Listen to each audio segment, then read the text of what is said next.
ನಿನ್ನೆ ನಮ್ಮ sector number 48 Navanagar police station ವ್ಯಾಪ್ತಿಯಲ್ಲಿ ಒಬ್ಬರು ಮಹಿಳೆಯವರು, ಅವ್ರ ಹೆಸರು ಭೂಮಿಕಾ ಮೋಹನ್ ತಿಪ್ಪನ್ವರ್, ವಯಸ್ಸು 19 ಇಯರ್ಸ್, 90 ವರ್ಷ. ಅವರು ಅವ್ರ ಮನೆಯಲ್ಲಿ, ಬಾಡಿಗೆ ಮನೆಯಲ್ಲಿ ಅವ್ರ ತಾಯಿ ಜೊತೆಗೆ ವಾಸ ಮಾಡ್ತಾಯಿದ್ರು. ಅವ್ರ ಮನೆಯಲ್ಲಿ ಅವರು ಹ್ಯಾಂಗಿಂಗ್ ಮಾಡಿದರು. ಇನ್ಫಾರ್ಮೇಷನ್ ಸಿಕ್ಕಿದಾಗ ನಾವು ನಮ್ಮ DSP ಅವರು ಇಮಿಡಿಯೇಟ್ಲಿ ಸ್ಪಾಟ್ಗೆ ಹೋಗಿದ್ದೀವಿ. ಅಲ್ಲಿ ನಮ್ಮ ಸೀನ್ ಆಫ್ ಕ್ರೈಮ್ ಆಫೀಸರ್ ಕೂಡ ವಿಸಿಟ್ ಮಾಡಿದ್ದಾರೆ. ಅಲ್ಲಿ ಏನು ನಮಗೆ ಎಲ್ಲ ಏನು ಸೈಂಟಿಫಿಕ್ ಎವಿಡೆನ್ಸ್ ಏನಿತ್ತು ಎಲ್ಲ ಕಲೆಕ್ಟ್ ಮಾಡಿದ್ದೀವಿ. ಆ ಹುಡುಗಿದ್ದು ಫೋನ್ ಎಲ್ಲ ಸೀಸ್ ಮಾಡಿದ್ದೀವಿ.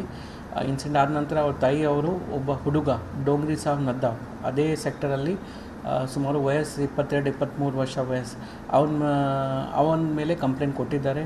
ಆ ತಾಯಿಯವರ ಕಂಪ್ಲೇಂಟ್ ಮೇಲೆ ನಾವು crime number 68/2026 Navanagar police station ವ್ಯಾಪ್ತಿಯಲ್ಲಿ ಅವ್ರ ಮೇಲೆ ನಾವು FIR ತೊಗೊಂಡಿದ್ದೀವಿ. ಈಗಾಗಲೇ ಆ ಹುಡುಗರಿಗೆ ನಾವು ಅರೆಸ್ಟ್ ಮಾಡಿ ಲೋಕಲ್ ಕೋರ್ಟ್ಗೆ ಪ್ರೊಡ್ಯೂಸ್ ಮಾಡಿದ್ದೀವಿ. ಅವರಿಗೆ ಜುಡಿಷಿಯಲ್ ಕಸ್ಟಡಿ ಅಂದರೆ ಜೈಲ್ ಮಾಡಲಾಗಿದೆ. ಅವ್ರ ಕಂಪ್ಲೇನಲ್ಲಿ ಏನಿತ್ತು, ಈ ಹುಡುಗನ ಜೊತೆ ಈ ಹುಡುಗಿದ್ದು ಕೆಲವು ವರ್ಷದಿಂದ ರಿಲೇಷನ್ಶಿಪ್ ಇತ್ತು. ಇವನು ತಾಯಿ ಹೇಳೋ ಪ್ರಕಾರ ಇವರು ಅವರಿಗೆ ಮದುವೆ ಮಾಡಬೇಕು ಅಂತ ಪ್ರೆಷರ್ ಮಾಡ್ತಾಯಿದ್ರು. ಆ ಕಾರಣ ಸ್ವಲ್ಪ ಮನ್ಸು ಮಾಡಿಕೊಂಡು ಆ ಹುಡುಗಿ ಸುಸೈಡ್ ಮಾಡಿದ್ದಾರೆ. ಹುಡುಗಂದು ಕೂಡ ಫೋನ್ ನಾವು ಸೀಸ್ ಮಾಡಿದ್ದೀವಿ, ಹುಡುಗಿಂದು ಕೂಡ ಸೀಸ್ ಮಾಡಿದ್ದೀವಿ. ಮನೆಯಲ್ಲಿ ಬೇರೆ ಎವಿಡೆನ್ಸ್ ಇತ್ತು, ಅದನ್ನು ಕೂಡ ಸೀಸ್ ಮಾಡಿದ್ದೀವಿ. ಎಲ್ಲ ನೀಟಾಗಿ ನಾವು ಅನಲೈಸ್ ಮಾಡ್ತಾಯಿದ್ದೀವಿ. ಯಾವ ರೀತಿ ಟಾರ್ಚರ್ ಕೊಡ್ತಾಯಿದ್ರು ಅಥವಾ ಯಾವ ರೀತಿ ಏನು ಮಾಡ್ತಾಯಿದ್ರು ಅದ್ರ ಬಗ್ಗೆ ನಾವು ಡಿಟೇಲಾಗಿ ಇನ್ಕ್ವೈರಿ ಮಾಡಿ ಆದಷ್ಟು ಬೇಗ ಕೋರ್ಟ್ಗೆ ನಾವು ನಮ್ಮ ರಿಪೋರ್ಟ್ ಸಲ್ಲಿಸ್ತೀವಿ ಅಂತ. ನಾನು ಇನ್ನೊಂದು ಹೇಳೋಕ್ಕೆ ಇಷ್ಟಪಡ್ತಾ ಇದ್ದೀನಿ, ಇದು ಒಂದು ಐಸೋಲೇಟೆಡ್ ಇನ್ಸಿಡೆಂಟ್ ಇದೆ. ದಯವಿಟ್ಟು ನಾನು ಎರಡೂ ಸಮುದಾಯಕ್ಕೆ ರಿಕ್ವೆಸ್ಟ್ ಮಾಡ್ತೀನಿ, ತಾವು ಶಾಂತಿ ಕಾಪಾಡಬೇಕು. ಇನ್ಸಿಡೆಂಟ್ ಏನಾಯಿತು ಅದ್ರ ಪ್ರಕಾರ ನಾವು ಈಗಾಗಲೇ ಆ್ಯಕ್ಷನ್ ತೊಗೊಂಡಿದ್ದೀವಿ, ಇನ್ನು ಮುಂದೆ ಕೂಡ ತಗೋತಾ ಇದ್ದೀವಿ. ಸರ್, ಡೆತ್ ನೋಟ್ ನಮಗೇನು ಸಿಕ್ಕಿಲ್ಲ. ಸರ್, ಇದು ಲವ್ ಜಿಯಾದ್ ಅಂತೇಳಿ ಹೇಳ್ತಿಲ್ಲ, ಯಾಕಂದರೆ ಅವರು ಭಾಳ ಟಾರ್ಚರ್ ಕೊಡ್ತಿದ್ದ. ಮನೆ ಬಾಗಿಲ ಹತ್ರ ಬಂದು ಇದನ್ನು ಕಂಠ ಮಚ್ಚಿ ನೀನು ಬರಬೇಕು, ಕರ್ದಲ್ಲಿ ಬರಬೇಕು, ಹಂಗೆ ಹಿಂಗೆ ನೀನು ಹಿಜಾಬ್ ಹಾಕಬೇಕು, ನಮ್ಮ ಮನೆಗೆ ಇರಬೇಕು, ಹಂಗೆಲ್ಲ ಭಾಳಷ್ಟು ಟಾರ್ಚರ್ ತಾಯಿದು ಕಂಪ್ಲೇಂಟ್ನಲ್ಲಿ ಸದ್ಯಕ್ಕೆ ಏನೂ ಸಿಕ್ಕಿಲ್ಲ. ಬಟ್ ಅವರಿಗೆ ಇನ್ನೊಂದು ಸರಿ ನಾವು ನಿನ್ನೆ ಶಾಕಲ್ಲಿ ಇದ್ದಾಗ ತಾಯಿಯವರು ಬೇಕಾದರೆ ಬಹುಶಃ ಪೂರ್ತಿ ಹೇಳಿರಲಿಲ್ಲ. ಇನ್ನೊಂದು ಸರಿ ಅವರಿಗೆ ಕಳಿಸ್ತೀವಿ. ಅವರು ಏನೇನು ಹೇಳ್ತಾರೆ ಎಲ್ಲ ಫ್ಯಾಕ್ಟ್ಸ್ ನಾವು ನೀಟಾಗಿ ವೆರಿಫೈ ಮಾಡ್ತೀವಿ. ಇನ್ನೊಂದು ಹೇಳೋಕ್ಕೆ ಇಷ್ಟಪಡ್ತೀನಿ, ಈಗಾಗಲೇ ನಾವು ಅಕ್ಯೂಸ್ಗೆ ಅರೆಸ್ಟ್ ಮಾಡಿದ್ದೀವಿ. ನಿನ್ನೆ ಸಂಜೆ 7 ಗಂಟೆಗೆ ಇನ್ಸಿಡೆಂಟ್, ಅಂದರೆ ಪೂರ್ತಿ ಎಲ್ಲ 7 ಗಂಟೆಗೆ ಆಯಿತು. ನಾವು ರಾತ್ರಿಯೇ 11 ಗಂಟೆಗೇ ಅಕ್ಯೂಸ್ಗೆ ಅರೆಸ್ಟ್ ಮಾಡಿದ್ದೀವಿ. ಕೋರ್ಟ್ ಮುಂದೆ ಕೂಡ ಪ್ರೊಡ್ಯೂಸ್ ಮಾಡಿದ್ದೀವಿ. ಅವ್ರದ್ದು ಏನು ತಪ್ಪಿತ್ತು ಪ್ರಾಪರಾಗಿ ಇನ್ವೆಸ್ಟಿಗೇಷನ್ ಮಾಡಿ ನಮ್ಗೆ ಏನು ಎವಿಡೆನ್ಸ್ ಸಿಗುತ್ತೆ ವಿತ್ ಎವಿಡೆನ್ಸ್ ನಾವು ಕೋರ್ಟ್ಗೆ ರಿಪೋರ್ಟ್ ಕೊಡ್ತೀವಿ. ಅದನ್ನು ಮದುವೆ ಆಗಬಾರ್ದು, ನನ್ನ ಜೊತೆ ಇರಬೇಕು ಅನ್ನೋದು ಒಂದು ಕಂಡೀಷನ್ ಇತ್ತು ಸರ್. ಇಬ್ಬರದ್ದು ಫೋನ್ ಸೀಸ್ ಮಾಡಿದ್ದೀವಿ. ಇತ್ತೀಚೆಗೆ ಫೋನಲ್ಲಿ ಸಾಕಷ್ಟು ಎವಿಡೆನ್ಸ್ ನಮಗೆ ಸಿಗುತ್ತೆ. ನಾವು ಇವತ್ತು ಫೋನ್ ಎಕ್ಸ್ಟ್ರಾಕ್ಷನ್ಗೆ ಕೂಡ ಕಲಿಸಿದ್ದೀವಿ ನಮ್ಮ ಸೈಂಟಿಫಿಕ್ ಲ್ಯಾಬಲ್ಲಿ. ಏನು ಎವಿಡೆನ್ಸ್ ಸಿಗುತ್ತೆ with proper evidence, with proper investigation under monitoring of senior officers, ಅದು ಕೋರ್ಟ್ಗೆ ನಾವು ರಿಪೋರ್ಟ್ ಕೊಡ್ತೀವಿ. ರಂಜಾನ್ ತಿಂಗಳಲ್ಲಿ 20 ದಿನಗಳ ಕಾಲ ಅವ್ರ ಮನೆಯೊಳಗೆ ಹಿಜಾಬ್ ಹಾಕಿ ನಮಾಜ್ ಮಾಡಿಸ್ತಿದ್ದ ಅನ್ನೋದು ಕೂಡ ಅವರು ಚೆಕ್ ಮಾಡೋಣ. ನಿನ್ನೆ ತಾಯಿದು ಕಂಪ್ಲೇಂಟ್ನಲ್ಲಿ ಇದು ಎಲ್ಲೂ ಕಂಟೆಂಟ್ ಇರಲಿಲ್ಲ. ಅಂದರೆ ತಾಯಿ ಮಾನಸಿಕವಾಗಿ ಸರಿ ಇಲ್ಲ ಅನ್ನೋಂಥದ್ದು ಕೂಡ ಒಂದು ಕಡೆ ಗೊತ್ತಿಲ್ಲ ಸರ್. ಆಯಿತು, ಇನ್ನೊಂದು ಸರಿ ತಾಯಿಗೆ ಅವಕಾಶ ಇರುತ್ತೆ, ಯಾವಾಗ ಬೇಕಾದರೆ ನಮ್ಮ ಸ್ಟೇಷನ್ಗೆ ಬಂದು ಮತ್ತೆ ಅವರು ಏನು ಸ್ಟೇಟ್ಮೆಂಟ್ ಹೇಳೋದು ಅಂದರೆ ಕೊಡಬಹುದು.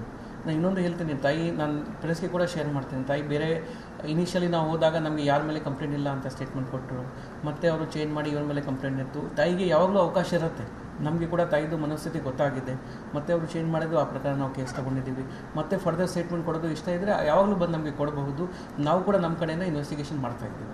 48ನೇ ಸೆಕ್ಟರ್ನಾಗ ಹೆಣ್ಮಕ್ಳು ಸಂಜೆ ಆದಮೇಲೆ ಹೊರಗಡೆ ಕೂಡುವಂಗಿಲ್ಲ, ಇವೆಲ್ಲ ಭಾಳಷ್ಟು ಹಾಗೆ ಇದಕ್ಕೆ ನನ್ನ ರಿಕ್ವೆಸ್ಟ್ ದಯವಿಟ್ಟು ತಾವು ಅರ್ಥ ಮಾಡ್ಕೋಬೇಕು ಅಂತ. ಇದಕ್ಕೆ ಜನರಲ್ ಮಾಡೋದು ಬೇಡ. ಇದು ಒಂದು ಇನ್ಸಿಡೆಂಟ್ ಇದೆ, ನಾವು ಅದರಲ್ಲಿ ಅರೆಸ್ಟ್ ಮಾಡಿದ್ದೀವಿ. ಎಲ್ಲ ಸೆಕ್ಟರಲ್ಲಿ ನಾವು ಆಲ್ರೆಡಿ 3 ಮಂತ್ಸ್ ಆಯಿತು, 4 ಮಂತ್ಸ್ ಆಯಿತು. ಬಾಗಲಕೋಟೆಯಲ್ಲಿ ನಾವು ಪೆಟ್ರೋಲಿಂಗ್ ಕೂಡ ಸ್ಟ್ರಿಕ್ಟಾಗಿ ಮಾಡ್ತಾಯಿದ್ದೀವಿ. ಬೇರೆ ಯಾವುದೂ ಈ ಥರ ಶಾಂತಿ ಸುವ್ಯವಸ್ಥೆ ಭಂಗ ಆಗಬೇಕು ಅಂತ ನಾವು ಯಾವುದೂ ಇನ್ಸಿಡೆಂಟ್ಗೆ ಅವಕಾಶ ಕೊಡಲಿಲ್ಲ. ಎಲ್ಲ ಲೀಡರ್ಸ್ಗೆ ಕೂಡ ನಾವು ಮಾತಾಡ್ತಾ ಇದ್ದೀವಿ ಅಂತ. ಏನಾದರೂ ಸ್ಪೆಸಿಫಿಕ್ ಕಂಪ್ಲೇಂಟ್ ಇದ್ದರೆ ನಾವು ಅದ್ರ ಮೇಲೆ ಆ್ಯಕ್ಟ್ ಆಗಿಲ್ಲ ಅಂದರೆ ತಾವು ದಯವಿಟ್ಟು ನಮ್ಮ ಸ್ಟೇಷನ್ ಅವರು ಆ್ಯಕ್ಟ್ ಆಗಿಲ್ಲ ಅಂದರೆ ದಯವಿಟ್ಟು ನನ್ನ ಗಮನಕ್ಕೆ ತರಬಹುದು. ಸರ್, ಈಗಾಗಲೇ ಈ ಥರ ಕೇಸ್ಗಳು ಎಷ್ಟಾಗಿದೆ ಸರ್ ಮುಸ್ಲಿಂ ತಿಂಗಳಲ್ಲಿ? ಒಂದೇ ಕೇಸ್ ಇನ್ನೊಂದು ಯಾವ ಒಂದೇ ಕೇಸ್. ಸರಿ, ಅವರು ಹಿಂದೂ ಸಂಘಟನೆ ಹೇಳ್ತಾರೆ 46 ಗ್ಯಾಂಗ್ ಅಂತ ಭಾಳ ದಿವಸದಿಂದ ಹೇಳ್ತಾರೆ ಈಗಂತಲ್ಲ. ಅದ್ರ ಬಗ್ಗೆ ಏನಾದರೂ ವಿಚಾರ ಮಾಡಿ ಯಾವ ಗ್ಯಾಂಗ್ ಅಂತ ಹೇಳ್ತಾರೆ? ಯಾವ ಹೇಳಿದರೆ ಇಲ್ಲಿ ಕೊಟ್ಟಿದ್ದಾರೆ ಕಂಪ್ಲೇಂಟ್? ಅಲ್ಲ, ಬೈಕ್ ಮೇಲೆಲ್ಲ 46 ಗ್ಯಾಂಗ್ ಅಂತ ಹಾಕ್ಸಿರ್ತಾರೆ. ನನಗೆ ಫೋಟೋ ತೋರಿಸಿ ಪ್ಲೀಸ್, ತೋರಿಸಿ. ಕೆಲವು ಕಡೆ ಏನಾಗುತ್ತೆ, ಈ ಟೈಮಲ್ಲಿ ಸೋಷಿಯಲ್ ಮೀಡಿಯಲ್ಲಿ ಬೇರೆ ಕಡೆಯಲ್ಲಿ ರೂಮರ್ಸ್ ಆಗುತ್ತೆ. ನಾವು ಈ ಇಲೆಕ್ಷನ್ ಟೈಮಲ್ಲಿ ಕೂಡ ಯಾರ್ಯಾರು ತೊಂದರೆ ಕೊಡಬಹುದು ಎಲ್ಲರ ಮೇಲೆ ನಾವು ಪ್ರಿವೆಂಟಿವ್ ಕೇಸಸ್ ಮಾಡಿದ್ದೀವಿ. ಅದಕ್ಕಿಂತ ಮುಂಚೆ ಕೂಡ ಮಾಡಿದ್ದೀವಿ. ಕಾನೂನು ಸುವ್ಯವಸ್ಥೆ ಕೂಡ ಬಾಗಲಕೋಟೆಯಲ್ಲಿ ಕರೆಕ್ಟ್ ಇದೆ. ನಮಗೆ ಏನು ಕಂಪ್ಲೇಂಟ್ ಬರುತ್ತೆ ಇಮಿಡಿಯೇಟ್ಲಿ ತಕ್ಷಣ ಅದಕ್ಕೆ ರೆಸ್ಪಾಂಡ್ ಮಾಡ್ತೀವಿ. ಲಾಸ್ಟ್ 2 ಮಂತ್ಸು ಟ್ರ್ಯಾಕ್ ರೆಕಾರ್ಡ್ ನಾನು ಹೇಳ್ತಾ ಇದ್ದೀನಿ. ಸಣ್ಣ ಕಂಪ್ಲೇಂಟ್ ಇದ್ದರೆ, ಈ ಕಂಪ್ಲೇಂಟ್ ಇದ್ದರೆ ಎಲ್ಲದಕ್ಕೆ ನಾವು ರೆಸ್ಪಾಂಡ್ ಮಾಡಿದ್ದೀವಿ. ಎಲ್ಲದಲ್ಲಿ ಕಾನೂನು ಪ್ರಕಾರ ಈ ಸಮುದಾಯ ಹೇಳಿ, ಆ ಸಮುದಾಯ ಹೇಳಿ, ಎಲ್ಲ ಪ್ರಕಾರ ಕಾನೂನು ರೀತಿ ಏನು ಕ್ರಮ ಜರುಗಿಸಬೇಕು, within hours we have taking that action ಅಂತ ಇರ್ತೀವಿ. ಇನ್ನು ಮುಂದೆ ಕೂಡ ಅದೇ ರೀತಿ ನಾವು ಆ್ಯಕ್ಷನ್ ಸಾವಿಗೆ ಮೂಲ ಕಾರಣ ಏನಂತ ಇನ್ವೆಸ್ಟಿಗೇಷನ್ಗೆ ಗೊತ್ತಾಗುತ್ತೆ. ಈಗ ನಿನ್ನೆ ಇನ್ಸಿಡೆಂಟ್ ಆಯಿತು, ತಾಯಿಯವ್ರ ಕಂಪ್ಲೇಂಟ್ ಮೇಲೆ ಒಬ್ರಿಗೆ ನಾವು ಅರೆಸ್ಟ್ ಮಾಡಿದ್ದೀವಿ. ಕೆಲವು ಸ್ವಲ್ಪ ಇನ್ವೆಸ್ಟಿಗೇಷನ್ಲಿ ಡೀಟೇಲ್ ಆಗಿ ನಾವು ಹೋಗ್ತೀವಿ, ಅಲ್ಲಿ ಗೊತ್ತಾಗುತ್ತೆ. Sir, C N police station ಏನು ಹೇಳೋದು